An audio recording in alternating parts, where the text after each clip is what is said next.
Baik, Assalamualaikum warahmatullahi wabarakatuh. Sebelumnya, perkenalkan nama saya Dinda Auliareta Adisti dengan NIM 214789929 PN 17302 berasal dari Program Studi Penyuluhan dan Komunikasi Pertanian.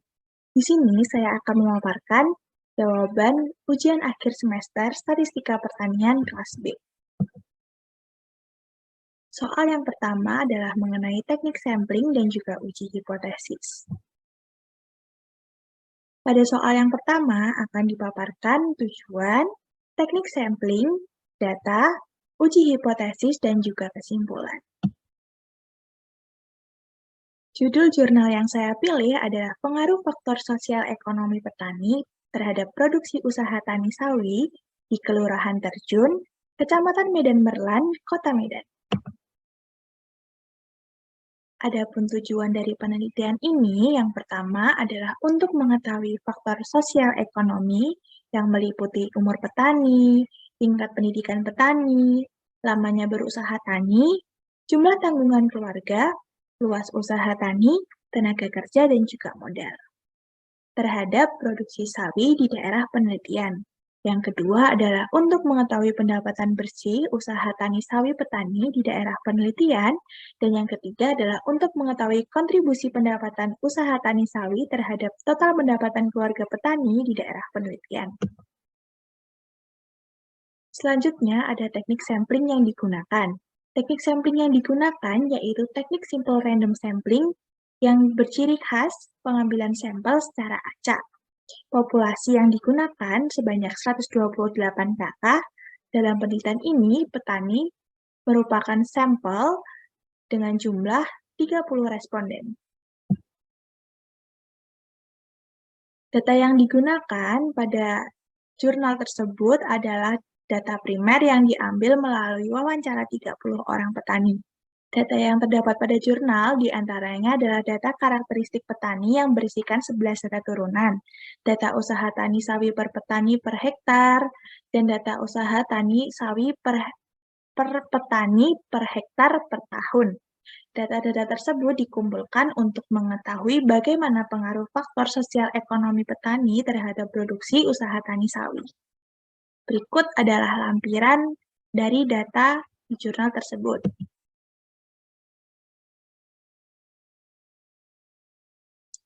Selanjutnya ada hipotesis yang digunakan pada jurnal tersebut. Yang pertama adalah H0, yang artinya tidak berpengaruh terhadap faktor sosial ekonomi terhadap produksi usaha tani sawi. Dan yang kedua ada H1 yang berarti ada pengaruh faktor sosial ekonomi terhadap produksi usaha tani sawi. Selanjutnya dilakukan uji F dan juga uji T. Adapun kriteria yang digunakan dalam uji F yaitu yang pertama F hitung kurang dari F tabel, maka H0 diterima dan H1 ditolak. Yang kedua ada F hitung lebih dari F tabel, maka H0 ditolak dan H1 diterima. Kriteria yang digunakan dalam uji T yaitu T hitung kurang dari T tabel, maka H0 diterima dan H1 ditolak. Yang kedua, ada T hitung lebih dari T tabel, maka H0 ditolak dan H1 diterima. Untuk mengetahui secara parsial dapat dilakukan uji T dengan rumus sebagai berikut. Hasil dari uji F menghasilkan F hitung sebesar 203,692 yang atau lebih besar daripada nilai F tabel yang bernilai 2,98 dengan probabilitas 0,000 kurang dari alfa yang bernilai 0,025. Hal ini menunjukkan bahwa model regresi tersebut dapat digunakan untuk memprediksi produksi sawi. Artinya, variabel bebas selama berusaha tani, luas usaha tani, dan juga modal berpengaruh terhadap produksi tani. Produksi sawi maksud saya. Dapat disimpulkan bahwa H1 diterima dan H0 ditolak. Berikut adalah pemaparan dari perhitungan uji F. Selanjutnya, uji T.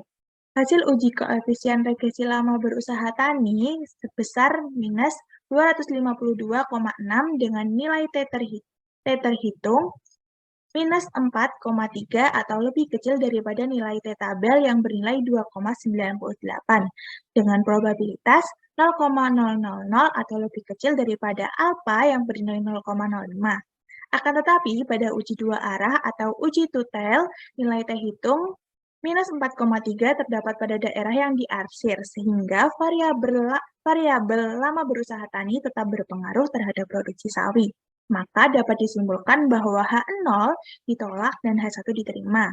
Selanjutnya, koefisien regresi luas usaha tani adalah sebesar 65.194,5 dengan nilai T hitung 4,567 atau lebih besar dari nilai T tabel yang bernilai 2,052 dan probabilitas 0,00 atau lebih kecil daripada nilai alfa yang bernilai 0,025.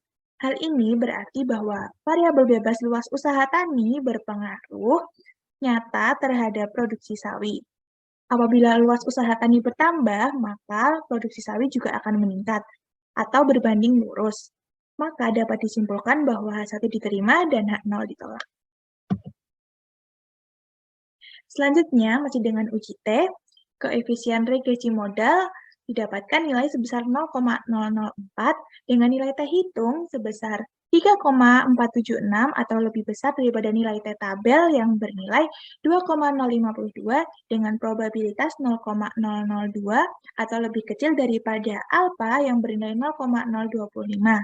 Hal ini berarti bahwa variabel bebas modal berpengaruh terhadap produksi sawi. Apabila modal usaha bertambah, maka produksi sawi juga akan bertambah atau berbanding lurus. Maka dapat disimpulkan bahwa H1 diterima dan H0 ditolak. Yang terakhir ada kesimpulan. Kesimpulan yang didapatkan adalah uji serampak menyatakan variabel umur, tingkat pendidikan, lama dan luas usaha, serta modal berpengaruh terhadap produksi sawi. Yang kedua ada rata-rata bersih usaha tani sawi sebesar Rp15,86651 per tahunnya, atau Rp15.866.51 per tahunnya. Kontribusi pendapatan usaha tani sawi terhadap total pendapatan keluarga sebesar 66,46%. Dan yang terakhir, kendala yang dihadapi petani sawi yaitu hama dan penyakit tanaman, harga jual yang tidak stabil, kurangnya modal dan pembagian pupuk bersubsidi yang tidak rata. Berikut adalah referensi dari jurnal yang saya ambil. Selanjutnya adalah pemaparan soal nomor 2. Jelaskan konsep margin of error, apakah arti dari alfa sama dengan 5%? Jika diketahui jumlah anggota dari populasi adalah 1.000, maka tentukanlah jumlah sampel yang diperlukan. Margin of error merupakan komponen penting dalam penelitian, statistik, dan juga sains. Data ini dapat membantu menunjukkan ketidakpastian statistik tertentu dan memungkinkan perusahaan serta organisasi untuk membuat keputusan yang lebih baik terkait dengan temuan mereka. Margin of error menggambarkan jumlah kesalahan yang terjadi pada pengambilan sampel dalam survei yang dilakukan oleh seorang peneliti atau batas skala. Semakin besar persentase margin of error, maka akan semakin dekat suatu sampel dalam mewakili populasi yang sesungguhnya. Arti dari alfa sama dengan 5% adalah batasan maksimal kesalahan pada pengambilan sampel yang bisa ditolerir adalah sebesar 5%. Misalnya, pada pengambilan 100 sampel, maka maksimal terjadi kesalahan sampel sebanyak 5. Selanjutnya, akan dipaparkan jawaban dari soal jika diketahui jumlah anggota dari populasi adalah 1.000, tentukan jumlah sampel yang diperlukan. Pada soal tersebut digunakan rumus Slovin. Hal tersebut karena populasi anggotanya sudah diketahui, yaitu sebesar 1.000. Rumus Slovin sendiri adalah N kecil sama dengan N besar per 1 ditambah N besar alfa kuadrat. Dengan keterangan, N kecil merupakan ukuran sampel, alfa merupakan margin of error, N besar merupakan ukuran dari populasi. Diketahui Alpha sama dengan 5% atau 0,05 dan N besar atau populasi sebesar 1000. Ditanyakan adalah N kecil atau ukuran sampel. Dengan perhitungan, N kecil sama dengan 1000 per 1 ditambah 1000 dikali 0,05 kuadrat sama dengan 1000 per 3,5 sama dengan 285,71 atau dibulatkan ke atas menjadi 286. Jadi dapat disimpulkan bahwa dengan jumlah anggota populasi 1000 dapat menggunakan sampel sebanyak 286. Sekian pemaparan jawaban ujian akhir semester dari saya. Kurang lebihnya mohon maaf. Wassalamualaikum warahmatullahi wabarakatuh.